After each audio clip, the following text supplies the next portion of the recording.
Celebrating the baby boomer lifestyle.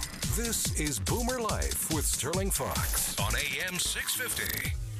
Always a real pleasure to have these two characters in studio for an episode of Boomer Life. They are our friends from NextGen and Mainland Hearing. The president of the company is Mark Hambley, and the head audiologist is Dr. Ted Venema, a very animated professional who we enjoy very much on this program. We're talking hearing and hearing aids specifically.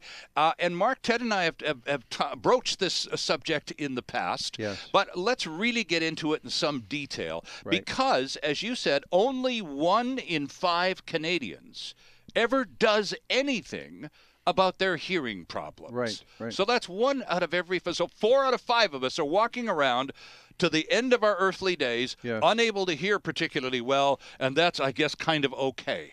And the reason for that, the reason that so many of us opt out, is because many of us are intimidated by the costs. We may not even know what those costs are, but I'll bet you they're really expensive, so who needs that stuff? I don't want to spend my money on that. Yes. And that's the end of that. Yep. How weird is that?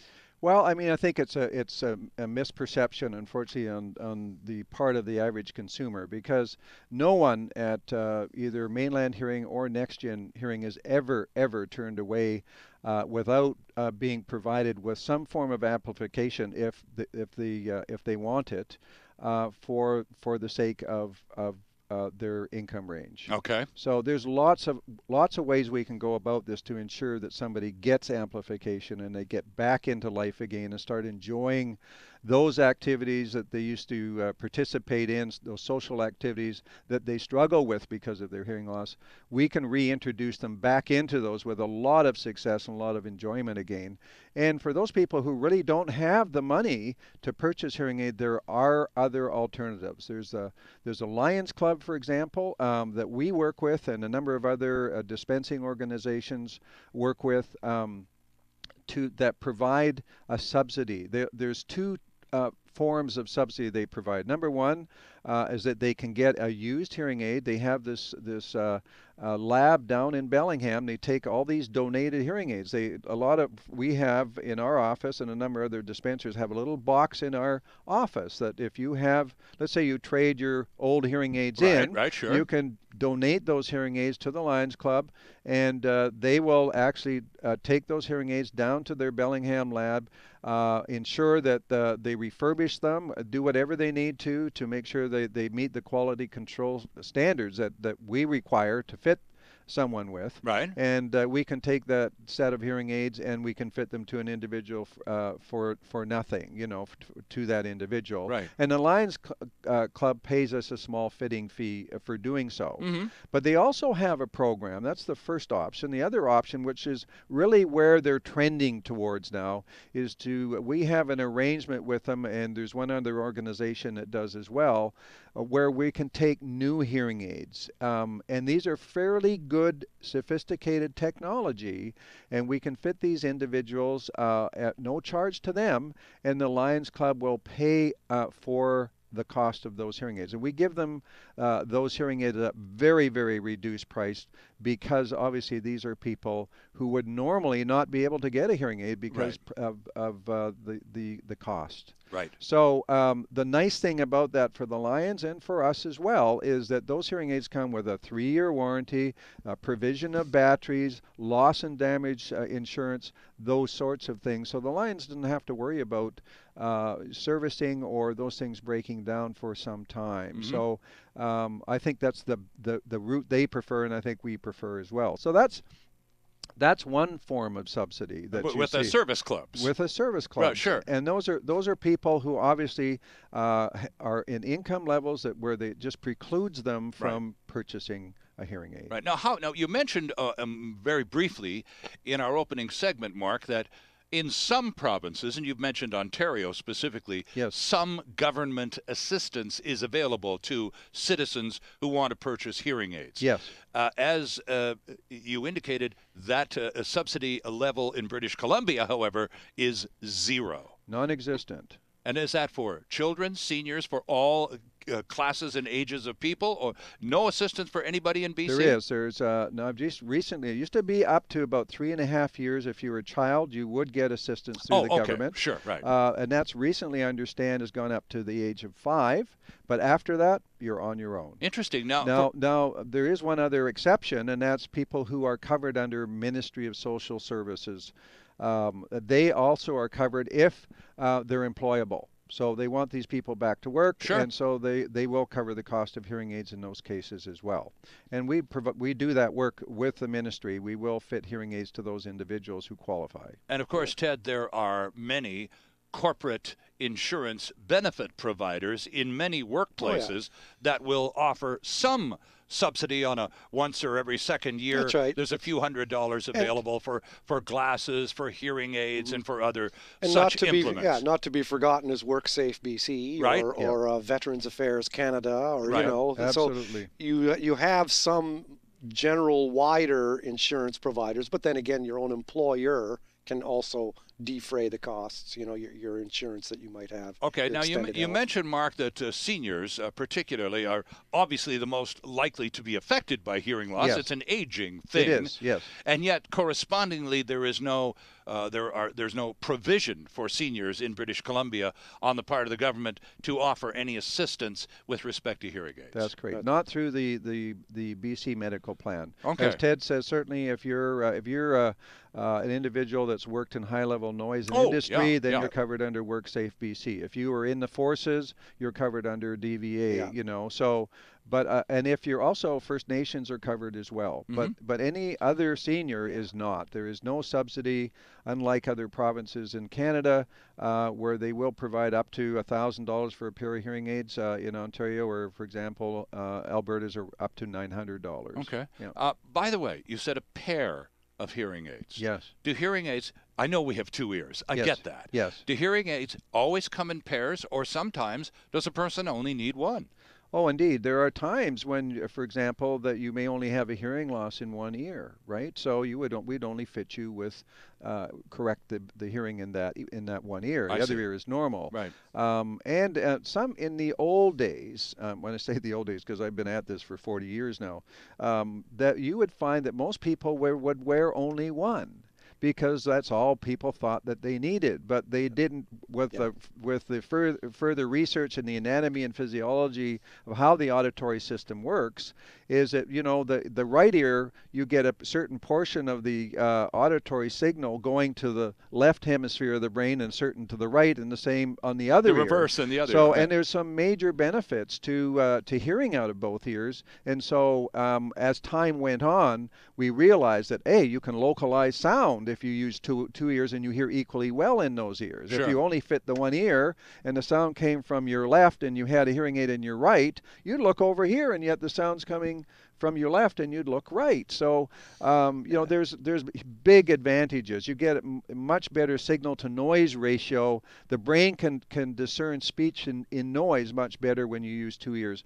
Lots of benefits in using both ears if you have a hearing loss in both ears. And most hearing loss does occur in both ears. Yeah, I suspect elderly losing hearing due to age, one ear doesn't age faster than the other. Right. But unlike eyes, you can have a very different lens for each eye. Usually hearing loss in the elderly, which is called presbycusis, hearing in the aging, occurs similarly in both ears. Yeah. Okay. And as Mark says, people used to take the Colonel Klink approach, just a monocle, like it's just wearing one hearing aid. I need a hearing aid. Yeah. But now the efforts of the ability to listen to speech in background noise is greatly improved with 2 hearing aids as opposed to 1. And one of the other things you pointed out, in addition to being intimidated by the price, without perhaps in many cases even knowing what the actual dollar figure is, the other thing, the inhibitor that keeps some people from going for hearing aid assistance is the look of the darn things. Yes. Big old plastic thing stuck on the back of your ear. Yeah. I mean, you could see it. There's a guy with a hearing aid. He's 2 blocks down. He's on the other side of the street. That's how you feel when you're wearing it. It doesn't look that obvious, but you feel that way. Yeah. Well, all of that clunky external technology is gone. Yes. Yeah, it is. It is. There's so many options available today for people that cosmetically are so acceptable. I mean, it's hard to tell these days if an individual, with the open ear technology we have, and with the lyric, which is one that fits deep inside the ear, right? It's very, very difficult to even know that somebody's wearing a hearing aid these days. So, that stigma, that consideration, really is no longer valid. If you are really interested in improving your hearing and getting back and enjoying those things that you've given up because of your hearing loss, it couldn't be a better time. Technology, the advances in technology have been amazing. Well, just amazing. Cosmetics is no longer an issue. Yep. But even on the flip side, yep. Here, people wear ear gear all the time now these days. Yeah. Bluetooth That's technology. Right. So in a way, you see people walking down like, the sidewalk with a thing stuck in their ear, it's normal. Waving their hands and having an animated conversation. Exactly. With someone, you hope. So we're used to things with people walking around with devices in their ear. And the other part of that, and I speak now from personal experience, I went to Dr. Lee over at Mainland's Metrotown location for my hearing test. And Dr. Herman Lee is a very nice man. Yes, he is. Very smooth, very professional. Yes. So he does my case workup. We go through all of the testing process. Yes. And then we sit down about 2 feet away from each other and we discuss my results. Yes. And in the process of all of this, and I'm 2 feet away from him. Yep. And at one point or another, he reaches into both his ears and produces hearing aids. Yes. I could not tell, sitting 2 feet away from the man, that he had one, let alone two hearing aids. Yes. They were absolutely invisible. Yes. Yeah. Absolutely. So I thought, wow. Yep. I didn't even have a clue. Yep. Yep. So and most people don't. That's today. the technology. That's the advancements that hearing aids in 2014 have accomplished. Yes, indeed. Yeah. So, Ted, when we've talked about pricing in the past, once the prescription is determined, the testing procedure is over, the results are in, now you know there's a hearing problem, and here's the range where the difficulty exists. So then this type of hearing aid would likely be best suited for you. Now we have price level A, B, or C with this particular product line. Is that an expediency? Is that a consumer thing, with A being just this? Are they all the same, or does one more expensive deliver slightly better, and the most expensive even better still? Well, it's you want to discuss the person's lifestyle and what he or she might need, not necessarily even just want. I mean, styles of hearing aids, some are all in the ear, some are behind the ear. Right. So that's one thing. Manual dexterity. How well can they handle changing the batteries? Okay. Do they need a little tiny handle to pull the aid out of the ear at night? Or not? All these things. You have to look at the whole gestalt, the whole person. And you discuss the person's financial abilities as well. Right. There's usually, like the good old Olympics, the gold, the silver, and the bronze. Right, sure. You've got about 8 different manufacturers of hearing aids in the world. There's and only you used about to work 8. for one I used of to them, work for one of them, a Canadian one. Yeah. So you know this business from the ground up, don't you? Well, I know a few people. So each level of pricing, though, obviously brings with it a quality improvement. It's basically, how are they going to handle background noise? Okay. So when you're working, the simplest hearing aids are great amplifiers, and we can discuss some of that too, because all hearing aids use a thing called compression. Okay. Which is really cool, because people with hearing loss can't stand loud sounds any more than people with normal hearing. So the floor is elevated; they can't hear, but the ceiling of loudness tolerance is the same as normal. Okay. So hearing aids have to amplify soft sounds by a lot, and they've got to amplify loud sounds by less and less and less. Right. So it takes a technology. That's partly why hearing aids cost what they do, because they're constantly and instantly changing the amount by which they amplify. So if I'm speaking like this, they're working hard. But if I start to talk loud, they'll automatically get weaker. Right. So it's kind of like a sponge, like a they call it compression. You get more expensive hearing aids; they'll have better ability to handle with their microphones picking up sounds in one direction versus sounds from all around. They'll have more sophisticated digital algorithms, they call it, for handling background noise, for distinguishing the difference between speech and noise. And now some hearing aids even communicate with each other.